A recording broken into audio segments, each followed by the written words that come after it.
I died choking on a kale smoothie, my throat closing like a vice while my mother's voice echoed in my head.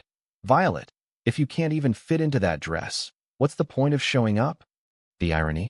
It was her detox recipe, force-fed to me in the weeks leading up to my little sister Lily's wedding. The one event where our family decided my body was the real punchline. But death wasn't the end. It was the reset button I never asked for, slamming me back into my 28-year-old skin 3 months before the big day, heart pounding in a body that still carried every ounce of the shame they'd piled on me. The first breath hit like a freight train, my eyes snapping open to the sterile hum of my old apartment's AC unit, the one I'd cursed for being too damn loud during late-night breakdowns. I was sprawled on my thrift store couch in Brooklyn, the kind with springs that poked like accusations, and the calendar on the wall mocked me. June 15th. 3 months until Lily's nuptials in the Hamptons, where I'd been doomed to waddle down the aisle as the fat bridesmaid, in a sea of size 0 perfection. Last time, God, the last time, I'd caved. Starved myself on their meal plans, popped their vitamins that turned out to be straight-up Adderall knockoffs, and collapsed in the church parking lot from a heart arrhythmia they blamed on my lack of discipline. My obituary called it sudden health complications. Bullshit. It was murder by family expectations, slow and saccharine. But now I was alive, veins buzzing with a rage so pure it tasted like bourbon on an empty stomach. I bolted upright, knocking over the stack of bridal magazines Mom had mailed, dog-eared pages circled with Post-its. Try this juice cleanse. Gym memberships as gifts. Lily's engagement photo grinned up at me, her arm looped around Jake, her golden boy fiancé, both of them photoshopped to ethereal glow. Jake. The name twisted like a knife. In my first life, I'd confessed to Lily about my crush on him freshman year of college. She swore secrecy, then bedded him behind my back for months before falling in love. The betrayal? It was the appetizer to the main course of family disdain. Dad called me the backup plan once, drunk at Thanksgiving, implying I'd never measure up to Lily's lithe, influencer-ready frame. Mom. She just sighed, like my curves were a personal failing.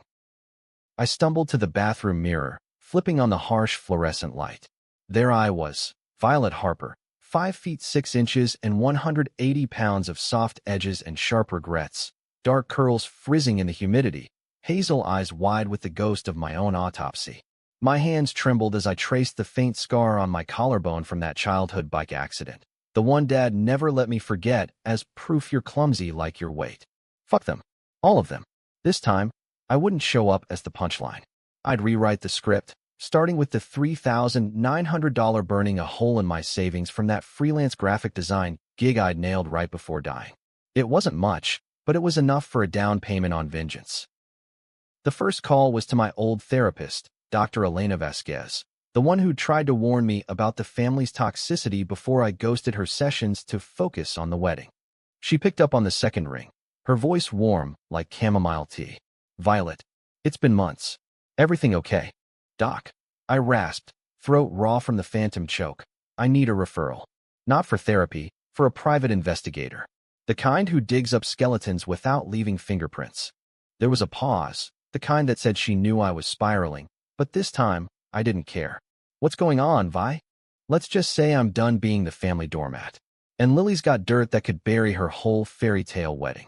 By noon, I had a name. Marcus Hale, ex-cop turned PI, operating out of a nondescript office in Midtown that smelled like stale coffee and broken promises. He was in his 50s, grizzled with a salt and pepper beard and eyes that had seen too many Hampton scandals. I slid a retainer check across his desk, $1, $500 up front, and laid it out. Jake's affair with Lily, but I needed proof. Photos, texts, timelines. Anything to crack open the pretty facade. Violet, he drawled, southern accent cutting through the New York grit. Families like yours? They're landmines. You sure you want to step on one? I've already exploded once, I said, meeting his gaze. This is round 2. He nodded, no judgment, and got to work. While he tailed, I hit the gym, not for them, but for me. Powerlifting sessions at a no-frills spot in Williamsburg, where the barbells clanged like war drums and the mirrors showed a woman forging armor from flesh. I ate what I wanted, greasy slices from Luigi's Pizzeria, loaded with pepperoni and 0 apologies. But the Real fuel? The memories. Flashes of mom's passive-aggressive texts. Lily's dress is a size 4. Maybe we can alter yours. Dad's gruff lectures over steak dinners. Men like Jake want a girl who turns heads, not clears the buffet. And Lily, oh sweet Lily, with her whispered, "I'm sorry, Vi, but he's mine now," right before she stole my favorite earrings for her proposal photo shoot. 2 weeks in, Marcus texted, "Got a hit. Meet at the diner on 7th. My stomach knotted as I pushed through the diner's revolving door, the bell jingling like a bad omen. He was in a corner booth, nursing black coffee, a manila envelope fat with sin between us.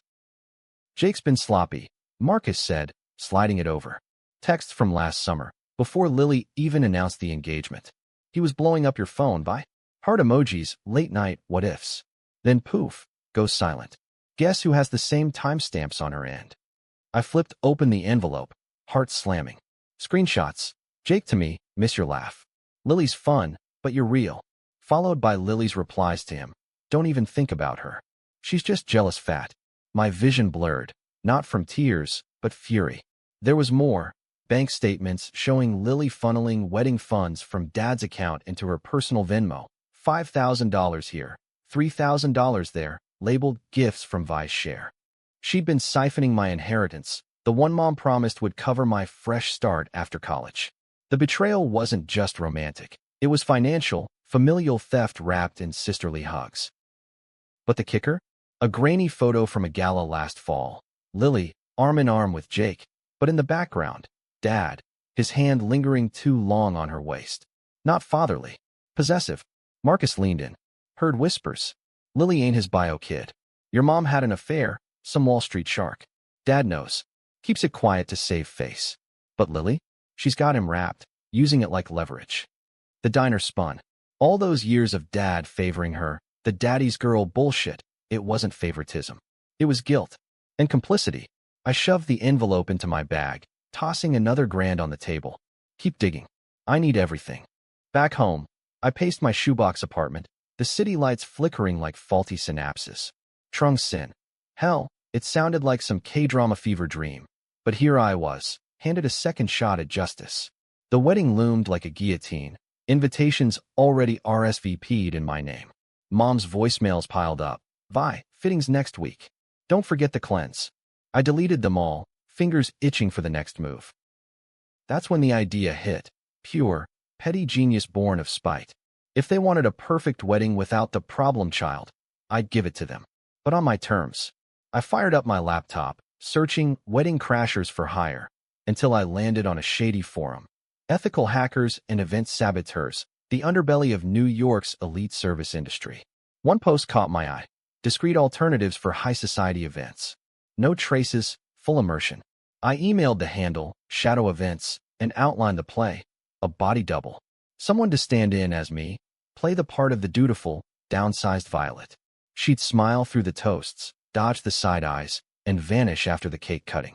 Cost: $2,400 for the gig, plus $500 for wardrobe and coaching. Total with Marcus's fees, bang on $3,900. My entire war chest. The double's name was Tessa, a 29-year-old actress from Queens with my build, curvy, unapologetic, and a theater background that made her a chameleon. We met at a coffee shop in Soho, her in a baseball cap and me clutching the dossier like a talisman. "So, you're paying me to be the villain in your family drama?" she asked, sipping an oat milk latte, eyes sparkling with mischief. "Not the villain," I corrected, sliding her a script I'd mocked up. Lines cribbed from our old voicemails, gestures from holiday videos. The ghost. You show up, you shine just enough to make them squirm, then you bail. I'll be watching from the shadows. She scanned the pages, whistling low. This is some Succession-level shit. What's the endgame? Exposure, I said, voice steady for the first time in weeks. They've got secrets. I'm just the match. We rehearsed in my apartment, Tessa practicing my nervous laugh, the way I fidgeted with my rings when Dad grilled me. She nailed it on the third try, collapsing into giggles. Your family's toxic as hell, Vi? But damn, this is cathartic. As July bled into August, Marcus's updates trickled in like poison drops. More photos. Dad and Lily at a father-daughter spa weekend in the Berkshires, her hand on his knee in a way that screamed cover up. Text from Mom to Lily. Keep Vi out of the photos. She'll ruin the aesthetic. And Jake? He'd been dipping into company funds, Dad's firm, to bankroll Lily's influencer side hustle, a blog called Blissful Brides that peddled diet teas and body-shaming motivation. I forwarded it all to a burner email, anonymous tips queued for the right moment. But the real twist brewed in my gut, the decision that'd make this war personal. Controversial as hell, even to me. I'd seduce Jake. Not for love, God, no, but to shatter Lily's pedestal. Lure him into a confession on tape, something so damning it'd torch the whole facade. It felt dirty, like sinking to their level, but in the mirror of my second life, morality was a luxury I couldn't afford. The night before the first fitting, I texted Jake from my old number. Hey, stranger. Wedding stress got me reminiscing. Coffee. His reply pinged back in seconds. Vi? Thought you were MIA. Hell yeah, tomorrow? Hook, line, and sinker.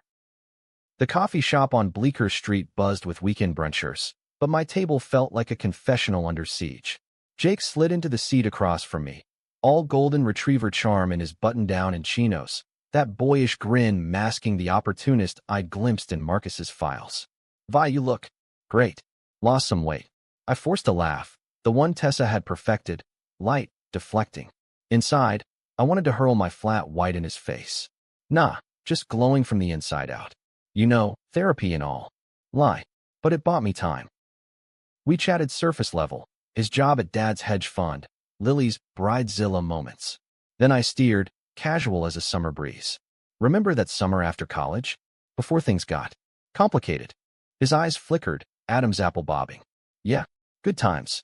Lily and I, we didn't plan it, Vi? It just happened.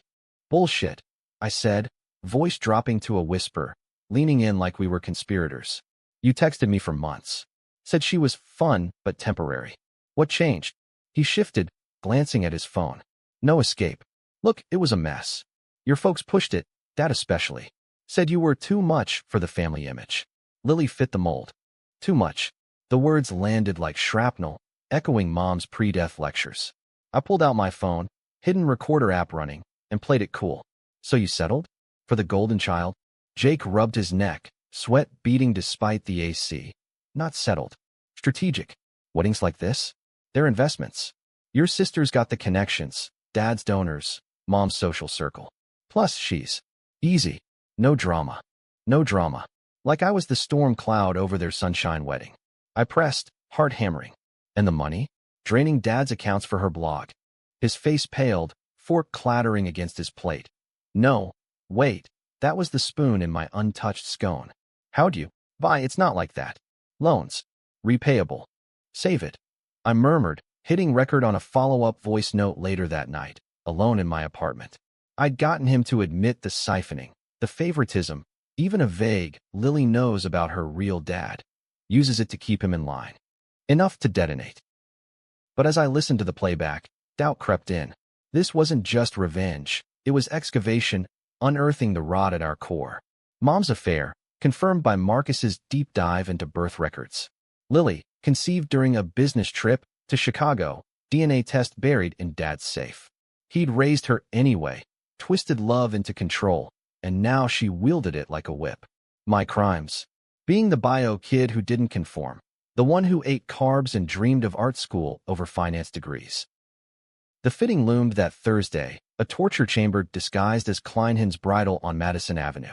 I sent Tessa ahead with strict instructions. Channel the old Violet. Eager, compliant, but drop subtle bombs.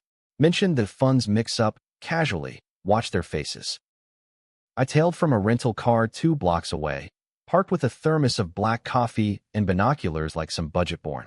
Through the window, I saw them, Mom in pearls, fussing over fabrics, Dad, distracted on his phone, Lily, radiant in ivory lace, and Tessa, slipping into the seafoam green chiffon they'd picked for me. She nailed the entrance, arms wide. Family, missed you guys. Hugs exchanged, but I caught Mom's stiff pat on the back, Dad's averted eyes. The dress came out, alterations pinned for a slimmer silhouette. Tessa twirled, the fabric whispering against her curves. Fits like a dream. Hey, Lil, speaking of dreams, those Venmo transfers for your blog? Vi share, right? She mentioned covering it. Silence. Lily's smile froze, porcelain cracking. What? No, that's wedding stuff. Mom jumped in, voice syrupy. Oh, honey, Vi's always so generous. But let's focus on you. Tessa pressed, innocent as sin. She seemed off about it. Said something about Jake's loans too. All good. Dad cleared his throat, red creeping up his neck. Enough. Try the shoes. I watched, chest tight, as Tessa played her part to the hilt, tripping clumsily over the hem, drawing laughs that didn't reach their eyes. By the end, Lily was pale, whispering furiously to Jake on speakerphone. Mission accomplished. Phase 1. Plant the seeds of paranoia. But as Tessa emerged, debriefing me in an alley with a wink, they squirmed like worms on hooks, guilt gnawed. Was I becoming them? Weaponizing lies, even white ones? No. This was surgery, precise and necessary. The wedding was 6 weeks out, and I had one more card. The gala. The annual Harper Family Foundation Gala, Dad's pet project for tax write-offs and backslaps from Manhattan elites.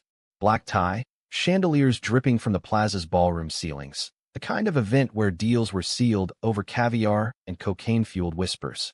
Lily was co-chair this year, her Blissful Brides tie-in sponsoring a healthy living auction lot. Ironic, given her diet tea empire was built on Lily's stolen sips from my bank. I crashed it solo, no double this time. Slipped in through the service entrance in a thrifted Versace knockoff that hugged my hips like a dare, hair swept into an updo that screamed, I belong here, assholes. The dossier burned in my clutch, USB drive loaded with Jake's confession, Lily's texts, Dad's buried paternity report. Anonymous drops to key players. The Society columnist from page 6, a rival fund manager who'd always hated Dad's schmoozing. The room thrummed. Jazz quartet, champagne flutes clinking like fragile egos. I spotted them at the head table, Lily in emerald silk, Jake fidgeting beside her, Dad holding court with donors, Mom air-kissing socialites. I wove through, pulse sinking to the bass line, and accidentally bumped Lily's chair. Bye, she hissed, spinning. What are you? Mom said you weren't coming. Surprise. I purred, loud enough for the table. Couldn't miss my little sis shining. Love the dress. Hides the baby bump from those loans Jake's been hiding. Gasps rippled. Jake choked on his scotch. Vi, not here. Dad's face darkened, veins bulging. Young lady outside. Now. Mom fluttered. Darling, you're upsetting everyone. But Lily lunged, grabbing my arm, nails digging. You bitch. This is my night.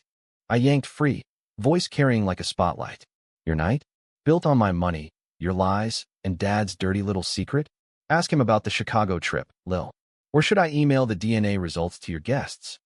The table erupted, whispers turning to stares, phones slipping out for discreet snaps. A donor leaned in. Harper, what's this about paternity? Jake bolted for the bar. Mom dissolved into pearl-clutching sobs. Security loomed, but I was done. I tossed the USB onto the tablecloth like a grenade pin. Play it. See what your perfect family's made of. Chaos bloomed as I slipped out, heart thundering, the cool September air slapping my face on Fifth Avenue. Sirens wailed distantly, fitting soundtrack. Back in my apartment, I collapsed against the door, laughter bubbling up, manic and free. The wedding invites would burn, headlines would scream. But vengeance? It tasted bittersweet, the high laced with what-ifs. 2 days later, the fallout hit like a nor'easter. Mom's call at dawn. Violet Marie Harper, you've ruined us. Lily's hysterical, called off the wedding. Dad's in the hospital, stress-induced angina. I let it ring, scrolling page 6 instead. Harper heiress drama. Affair allegations rock gala. The USB had leaked. Jake's voice tinny in clips. Lily's text splashed like tabloid confetti. Donors pulled funding. Jake's job evaporated overnight. Lily showed up at my door by noon. Mascara Street. Designer code ask you. How could you? We're sisters. Sisters? I echoed, blocking the threshold. You stole my fiancé, my money, my dignity. And Dad? He knew. Enabled it all because you're his guilty secret. She crumpled, sliding down the wall. It's not like that. Mom cheated. He resents you for being the real one. I just wanted to belong. Pity flickered, but rage snuffed it. Belong by breaking me?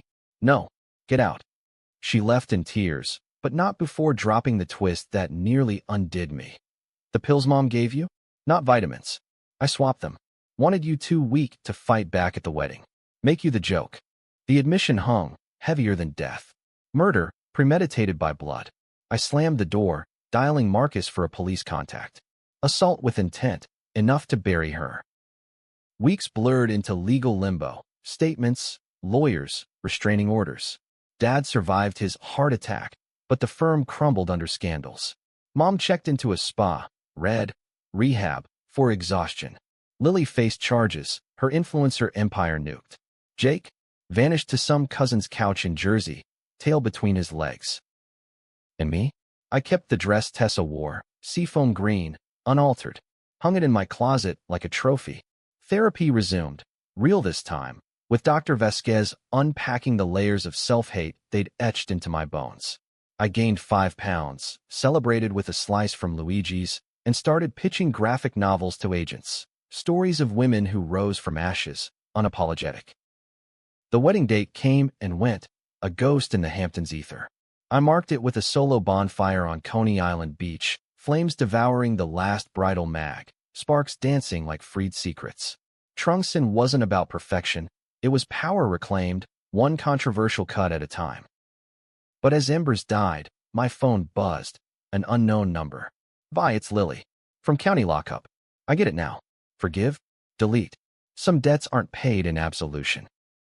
I walked into the surf, waves licking my ankles, the city skyline a jagged promise. Second chances aren't clean, they're gritty, American as apple pie laced with arsenic. And damn, it felt good to finally taste victory.